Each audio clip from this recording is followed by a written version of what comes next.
এই মামা সুন্দর করে একটা মিষ্টি জর্দাতে পান লাগাও তো। যে গরম পড়েছে বসতেই পারছি না, এই গরম, বিশাল গরম। চা আছে আপনার কাছে মামা? চা নাই না? তাহলে আপনি সুন্দর করে একটা মিষ্টি জর্দাতে পান লাগান, একটা পান খেয়ে যাই। হ্যাঁ, মিজাজটা তো হট কেন? ভাবির সাথে কি রাগারাগি হয়েছে? মামা আপনার সমস্যা কি? আপনার সাথে দেখা নেই, দেখা হয়ে আপনি শুধু আমার বউয়ের কথা জিজ্ঞেস করেন, সমস্যা কি আপনার? না, তেমন কোনো সমস্যা না, ভাবির কথা একটু মনে পড়ে তাই আর কি জিজ্ঞেস করি মাঝে মাঝে। না মামা, আপনার এই কাজগুলো একদম আমার পছন্দ হয় না। আর যখনই দেখা হয় আপনি শুধু আমার বউয়ের কথা জিজ্ঞেস করেন, আপনার বুঝতে পারি যে আপনার হরমোনের সমস্যা আছে। ভাই এই নেন আপনার পান। দূর, লাগবে না আপনার পান, আপনার স্বভাব ভালো না, আপনার দোকানেই আসবো না, আপনার পানই খাবো না, দূর।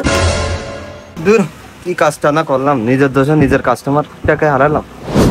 এই মামা, আপনার দোকানে